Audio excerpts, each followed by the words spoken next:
Sarah Chen balanced baby Emma on her hip, while stirring a pot of soup with her free hand, exhaustion weighing heavy on her shoulders.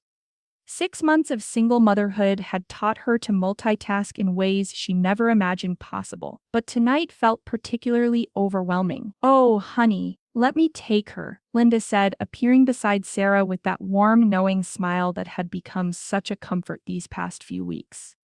"You look absolutely spent." Sarah gratefully transferred Emma to her mother's arms, watching as Linda expertly soothed the fussy baby with gentle, bouncing motions. "Thank you, Mom. I don't know what I'd do without you." "That's what mothers are for," Linda replied, her voice filled with the kind of maternal wisdom that made Sarah's chest tight with gratitude.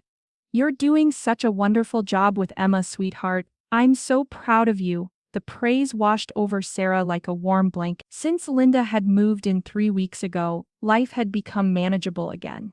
The house stayed clean, meals appeared on schedule, and Emma seemed to thrive under her grandmother's experienced care. Sarah's friends had warned her about the challenges of living with a parent again, but Linda had been nothing but supportive.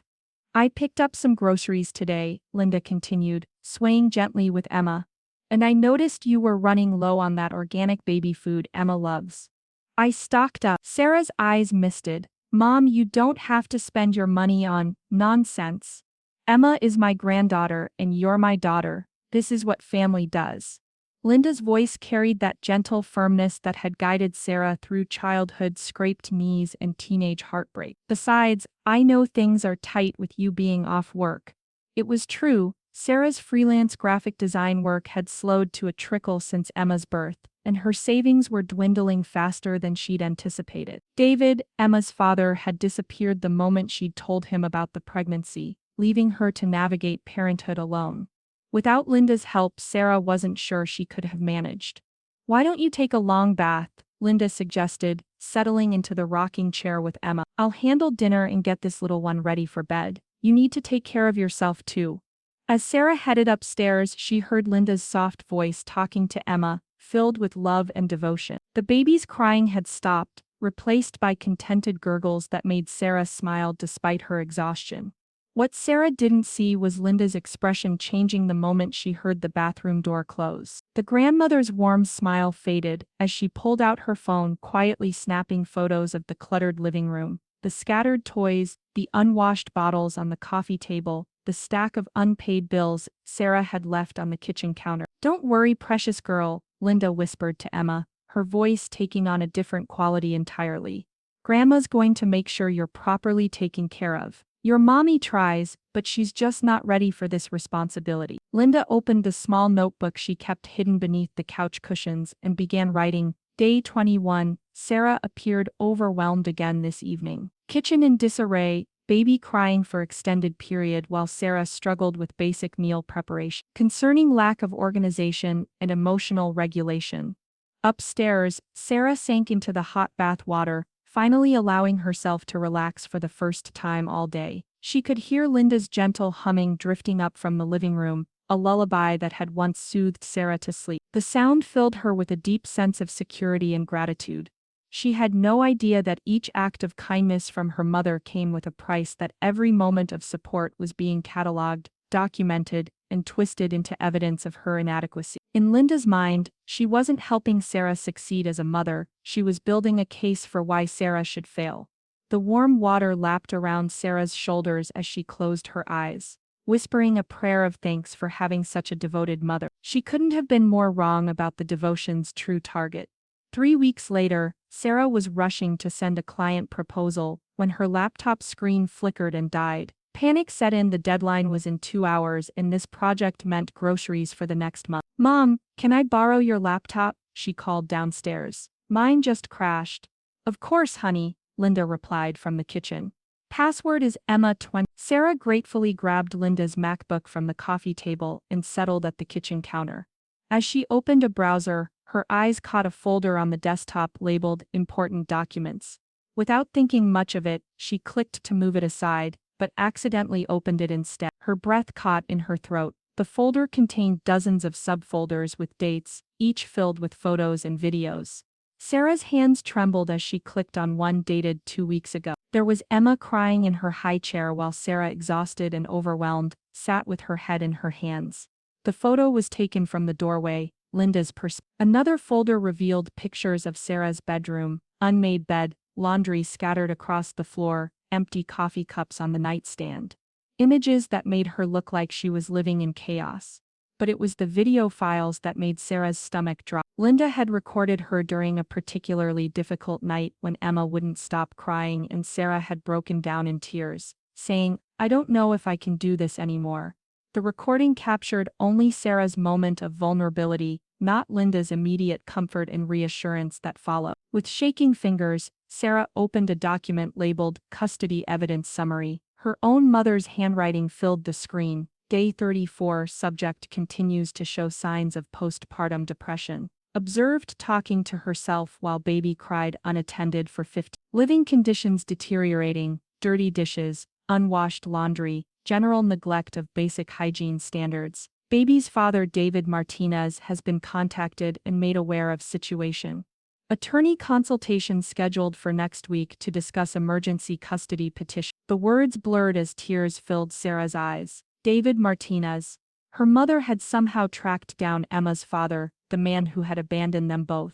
The man who had blocked Sarah's number and moved cities to avoid responsibility. Sarah scrolled further, finding email exchanges between Linda and a family lawyer named Robert Kessler. The messages were clinical, calculating, "Linda, based on the evidence you've provided, we have a strong case for emergency custody. The father's cooperation strengthens our position significantly. However, I should mention that my recommendation would be for you to seek guardianship rather than Mr. Martinez, given his previous abandonment. The courts favor stability, and your documented caregiving role gives you the stronger claim." Linda's response was chilling. "That's exactly what I hoped you'd say. David is merely a means to an end. Once we establish Sarah's unfitness, I'll be the logical choice for permanent custody. Emma needs a stable environment, and at 54, I have the experience and resources Sarah lacks." Sarah's phone buzzed with a text from an unknown number. "This is David. Your mother contacted me about Emma. We need to talk. I'm flying in tomorrow." The room spun around her. Everything she'd interpreted as maternal love and support had been a carefully orchestrated campaign to steal her daughter. Every kind gesture, every reassuring word, every moment of relief Linda had provided had been tainted with ulterior motive. Sarah heard the front door open and Linda's cheerful voice calling out, "We're back. Emma was such a good girl on our walk." The same voice that had comforted Sarah through sleepless nights was the same voice that had been plotting against her. She quickly closed the laptop and wiped her eyes, her mind racing. Linda appeared in the kitchen doorway, Emma contentedly babbling in her arms. "How did the proposal go, sweetheart?" Linda asked, her expression the picture of maternal concern. "Fine," Sarah managed, her voice barely steady. "Just fine, but nothing would ever be fine again." The mother she'd trusted with her deepest fears and vulnerabilities had weaponized every moment of human weakness against her. As Linda cooed at Emma, Sarah saw her daughter's future flash before her eyes, a future where she might become a visitor in her own child's life, while the woman who birthed and betrayed her claimed the role of mother. The war for Emma had already begun, and Sarah hadn't even known she was fighting. That night, Sarah lay awake staring at the ceiling while Linda's soft snores drifted from the guest room. Emma slept peacefully in her crib, unaware that her future hung in the balance. Sarah's mind raced through her options, each one seeming more desperate than the last. She could confront Linda directly, but that would only accelerate whatever legal action was already in motion. She could pack up and leave, but where would she go with no money and a 6-month-old baby? Running would only make her look guilty and unstable, exactly what Linda wanted. No, Sarah realized with crystalline clarity. If her mother wanted to play games, she'd learn that her daughter had inherited more than just her stubborn streak. The next morning, Sarah forced herself to act normal as Linda prepared Emma's breakfast. "Mom, I've been thinking," she said carefully. "Maybe you were right about me needing more help. I've been struggling more than I wanted to admit." Linda's eyes lit up with what Sarah now recognized as predatory satisfaction disguised as concern. "Oh, sweetheart, I'm so glad you're being honest with yourself. What kind of help were you thinking? Maybe I should talk to someone, a therapist, and perhaps we should discuss other options for Emma's care while I get myself together." The words tasted like poison, but Sarah forced them out. That sounds very mature of you, Linda said, her voice practically purring with triumph. I've actually looked into some resources. There's a wonderful family counselor, and I've been researching temporary guardianship arrangements, just until you're feeling stronger, of course. Sarah nodded, appearing grateful while internally documenting every word. After Linda left for her errands, probably meeting with her lawyer, Sarah sprang into action. First, she called Dr. Patricia Ames, Emma's pediatrician. Dr. Ames, this is Sarah Chen. I need to ask a favor. Could you write a letter documenting Emma's health and development and my performance as her mother during our visits? Of course. Sarah, is everything all right? Family complications. I need documentation of my parenting competency. Dr. Ames paused. Sarah, in my professional opinion, you're an exemplary mother. Emma is thriving, you're attentive to her needs, and you ask all the right questions. I'll have that letter ready by tomorrow.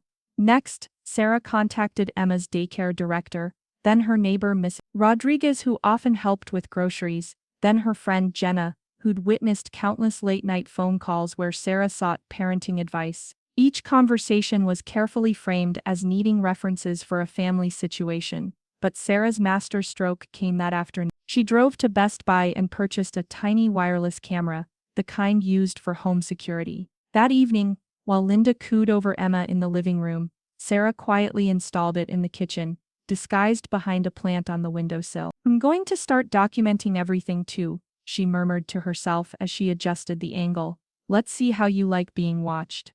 When David arrived the next day, Sarah was ready. She'd positioned herself in the kitchen where the camera could capture everything, and she'd left her phone recording in her pocket. Linda orchestrated the meeting, like a theater director. David, thank you for coming. I know this is difficult, but Emma needs stability. David looked uncomfortable, clearly out of his depth. He was younger than Sarah remembered, his face bearing the guilty expression of someone who knew he'd abandoned his responsibilities. Sarah, he began awkwardly, your mother explained the situation. If you're really struggling, maybe we should consider what's best for Emma.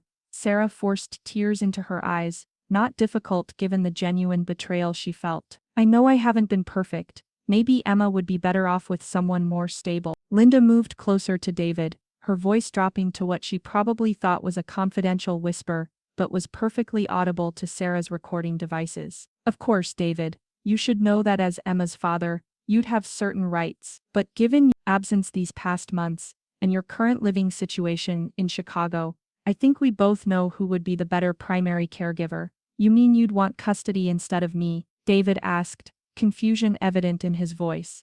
I'm simply saying that Emma needs consistency. I've been here every day since she was born. You've been. Linda paused delicately.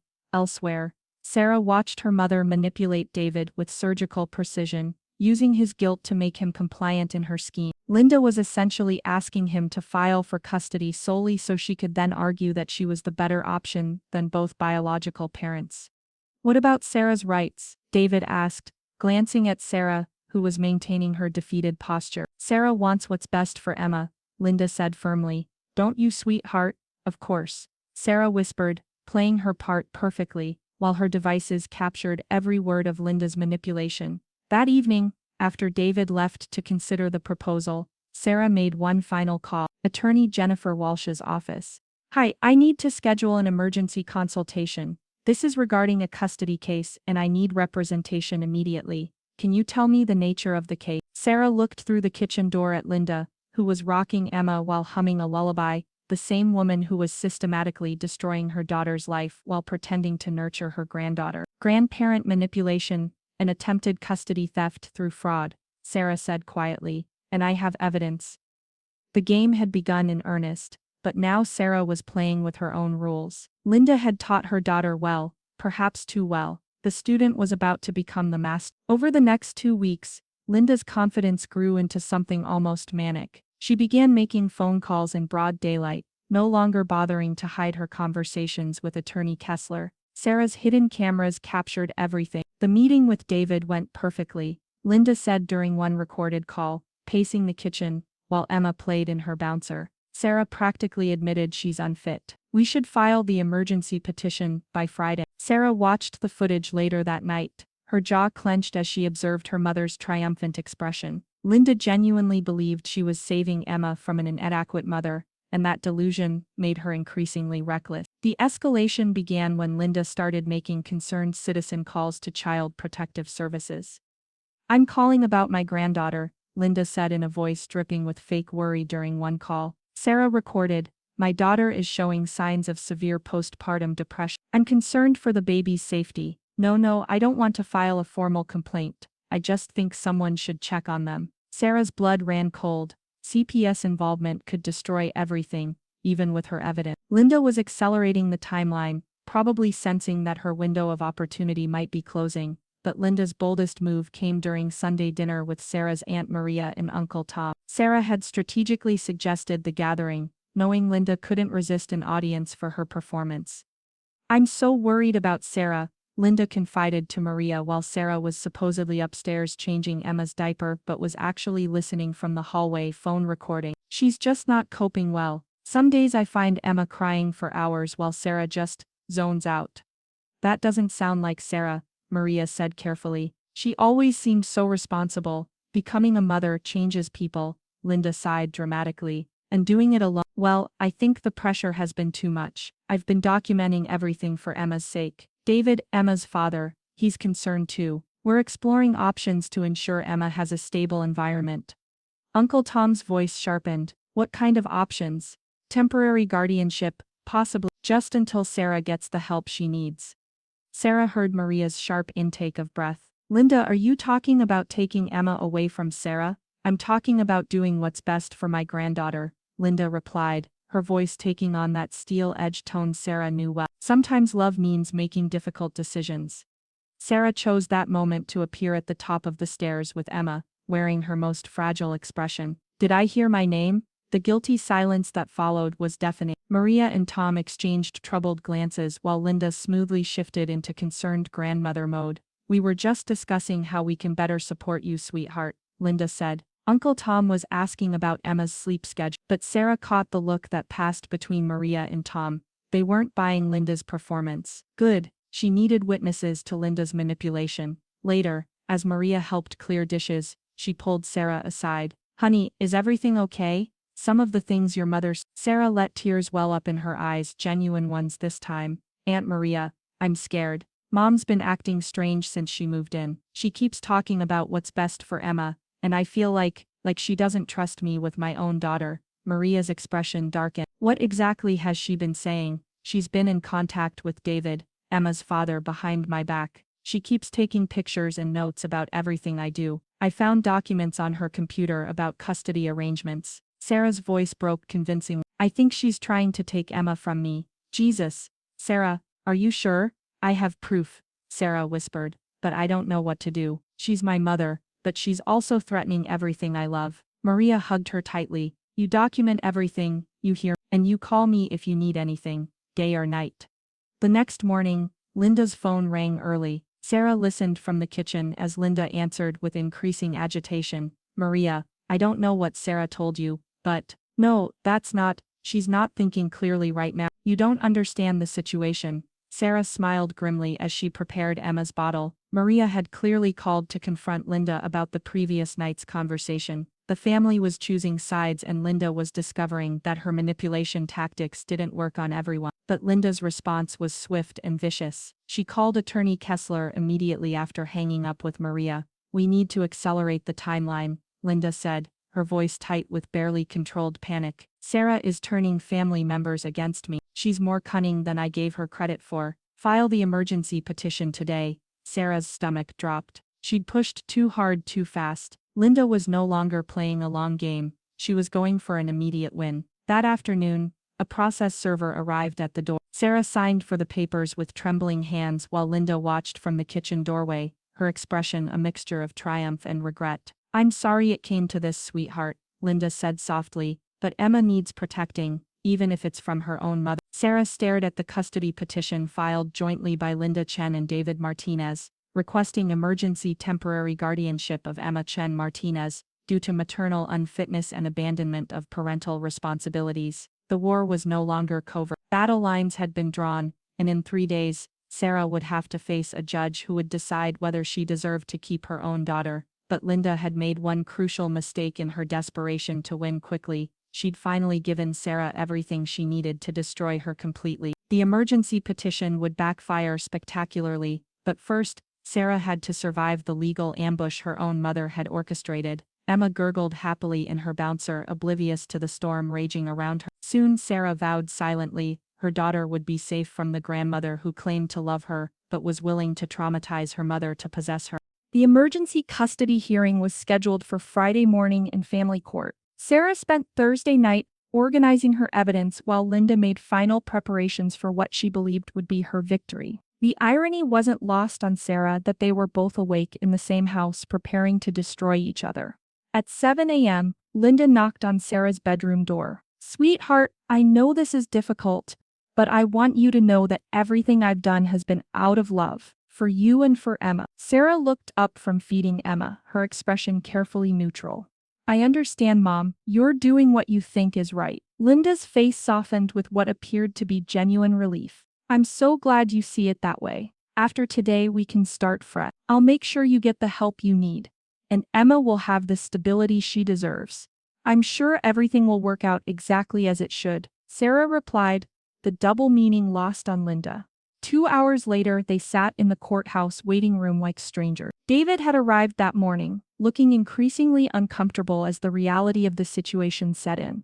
Attorney Kessler huddled with Linda, reviewing their case, while Sarah sat with her attorney Jennifer Walsh, projecting calm confidence.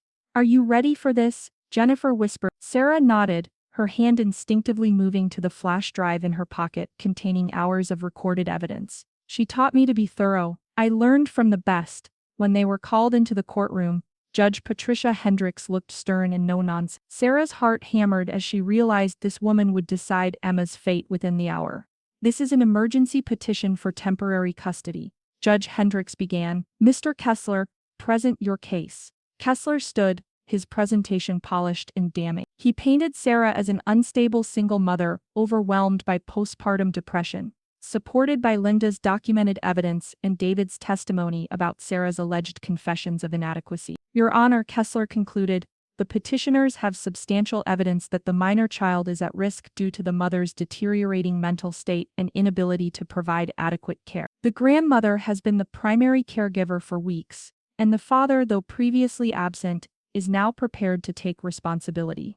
Judge Hendricks turned to Sarah. "Ms. Chen, how do you respond to these allegations?" Sarah stood, her voice steady despite the adrenaline coursing through her veins. "Your Honor, I'd like to present evidence that this petition is based on fabricated documentation and deliberate manipulation designed to support a premeditated plan to steal my daughter." The courtroom fell silent. Linda's face went pale, while David looked confused. "That's a serious accusation, Ms. Chen," Judge Hendricks said. "Do you have evidence to support this claim?" "I do, Your Honor." Sarah nodded to Jennifer, who began setting up a laptop and speaker system. "I have recordings of conversations between the petitioners, documentation of systematic evidence manipulation, and witness testimony that contradicts their claims." As the first recording began playing, Linda's voice clearly stating her intention to use David to gain custody for herself. Linda half rose from her seat. "Your Honor, this recording was taken without my knowledge." "Sit down, Ms. Chen," Judge Hendricks said sharply. "Continue, Counselor." Jennifer played the phone call between Linda and Attorney Kessler, discussing how to frame Sarah's normal parenting struggles as neglect. Then came the recording of Linda's conversation with David, manipulating him into filing for custody he didn't actually want. But the most damaging evidence was the video from the family dinner, where Linda explicitly discussed her plan to separate Emma from Sarah for the baby's good. "Your Honor," Sarah said, standing again, "I also have written statements from Emma's pediatrician, her daycare provider, and multiple family members attesting to my competence as a mother. Additionally, I have documentation showing that my mother systematically photographed normal household situations to create false impressions of neglect." David suddenly stood up. "Your Honor, I need to withdraw from this petition. I was told that Sarah was admitting she couldn't care for Emma, but this isn't what I agreed to." Judge Hendricks's expression had grown increasingly severe as the evidence mounted. "Miss Linda Chen, you orchestrated this entire situation to gain custody of your granddaughter through fraud and manipulation." Linda's composure finally cracked. Your Honor, you don't understand. Sarah is my daughter, but she's not ready to be a mother. Emma needs stability, structure, someone with experience. I've raised children successfully. I know what Emma needs better than what Emma needs, Judge Hendricks interrupted, is to be protected from adults who would traumatize her mother to satisfy their own desires. Sarah Chen, not only is this petition denied, but I'm ordering a full investigation into potential perjury and fraud charges against the petitioners. The judge turned to Linda with barely contained disgust. Chen, your actions represent one of the most manipulative and harmful cases of parental alienation I've seen in 20 years on this bench. You've attempted to destroy your own daughter's life to steal her child. This court finds no evidence of maternal unfitness, but substantial evidence of grandparental misconduct. Linda's face crumpled. But Emma, I was protecting Emma. You were protecting your own interests while disguising them as concern for the child, Judge Hendricks said coldly. I'm issuing a restraining order, preventing you from unsupervised contact with the minor child, and I'm recommending that the district attorney review this case for potential criminal charges. As the gavel came down, Sarah felt tears streaming down her face, not of sadness but of overwhelming relief. Emma was safe. The nightmare was over. Linda sat stunned, her carefully constructed world collapsing around her. David approached Sarah hesitantly. I'm sorry, he said quietly. I didn't know. I thought I was helping. You were manipulated too, Sarah replied, surprised by her own compassion. She's very good at that. As they left the courtroom, Linda made one last desperate attempt. Sarah, please. I'm your mother. I love you. I love Emma. Everything I did was because I love you both. Sarah stopped and turned to face the woman who had given her life and then tried to destroy it. No, Mom. Love doesn't deceive. Love doesn't manipulate. Love doesn't try to steal children from their mothers. What you did was possession, not love. And Emma will never be your possession. The truth had finally set them all free, but at a cost that would change their family forever. 6 months after the custody hearing, Sarah sat in her newly decorated apartment, watching Emma take her first tentative steps between the couch and coffee table. The restraining order had forced Linda to move out immediately, leaving Sarah to rebuild her life from the ground up. The transition hadn't been easy. Without Linda's help, tainted as it was, Sarah had struggled initially with childcare, finances, and the emotional aftermath of the betrayal. But slowly, deliberately, she had constructed a new support system built on genuine trust rather than manipulation. Aunt Maria had become a regular presence, babysitting Emma twice a week so Sarah could rebuild her freelance business. Dr. Ames had connected Sarah with other single mothers in her practice, creating an informal network of mutual support. Most surprisingly, David had proven himself worthy of limited trust, providing regular child support and taking Emma for supervised visits every other weekend. He's genuinely trying to be better, Sarah told her therapist, Dr. Rebecca Martinez, during one of their weekly sessions. I think seeing how Linda manipulated him was a wake-up call about taking responsibility. And how are you processing the situation with your mother? Dr. Martinez asked gently. Sarah was quiet for a long moment, watching Emma babble at her reflection in the window. I miss her. That's the hardest part to admit. I miss the mother I thought she was, even though I know now that version was largely performance. Linda had indeed been charged with perjury and attempted fraud, though she'd received only probation and community service. More devastating to her had been the family's reaction. Uncle Tom had cut contact entirely, Maria maintained only minimal communication, and Sarah's cousins had rallied around Sarah with a solidarity that surprised everyone. The one family member who had tried to mediate was Sarah's grandmother, Linda's own mother, who had called 3 months after the hearing. Sarah, dear, I don't excuse what Linda did, Grandma Rose had said in her gentle but firm voice. But she's my daughter, and she's struggling. She genuinely believed she was helping, even though her methods were completely wrong. I know, Grandma, but believing she was helping doesn't undo the damage she caused. She tried to steal my daughter. You're absolutely right. I hope someday there might be room for forgiveness. Not reconciliation necessarily, but forgiveness. For your own peace, not hers. Sarah had thought about those words often in the months since. Forgiveness felt impossible when Linda continued to send letters through intermediaries, still insisting that her actions had been motivated by love and concern for Emma's welfare. The letters showed no real understanding of the trauma she'd inflicted, or the trust she'd destroyed. But Sarah was building something better than what she'd lost. Emma thrived in their new environment, surrounded by people who supported Sarah rather than undermined her. Sarah's business had grown stronger as she'd gained confidence and focus. Most importantly, she'd learned to trust her own instincts as a mother. The doorbell rang, interrupting her thoughts. Through the peephole, she saw a delivery person with a large package. The return address made her stomach clench. Linda's new apartment across town. Inside the box was a handmade quilt for Emma, clearly crafted with painstaking care. The accompanying note was brief: for Emma's first birthday. I know I can't be there, but I wanted her to have something made with love. I'm sorry for everything, Grandma Linda. Sarah held the quilt, feeling its softness and examining the intricate stitching. Despite everything, it was beautiful. Emma crawled over and reached for the colorful fabric, giggling as her tiny fingers explored the texture. What do you think, baby girl? Sarah murmured. Should we keep Grandma's gift? Emma's response was to grab a corner of the quilt and pull it toward her mouth, her universal sign of approval. Sarah made a decision. She would keep the quilt, but she would also maintain the boundaries that kept Emma safe. Linda could love Emma from a distance, but she would never again have the power to manipulate or threaten their family. That evening, as Sarah tucked Emma into her crib with the new quilt, she reflected on how much had changed. The woman who had once felt overwhelmed and dependent had become fierce and self-reliant. The daughter who had trusted blindly had learned to verify everything. But most importantly, the mother who had nearly lost her child had ensured that Emma would grow up surrounded by authentic love, rather than controlling manipulation. Linda had taught Sarah many lessons, though not the one she'd intended. Sarah had learned that love without trust is meaningless, that family bonds don't excuse harmful behavior, and that sometimes protecting those you love means setting boundaries with those who claim to love them. As Emma drifted off to sleep, Sarah whispered, "No one will ever make you doubt your worth or steal your choices, baby girl. Mama learned that lesson the hard way, so you won't have to." Outside, the city hummed with life and possibility. Inside, a mother and daughter slept peacefully, safe in the knowledge that their small family was built on a foundation that could not be shaken by manipulation, deception, or the twisted love of those who confused possession with protection. The war was over. Love, real love, had won.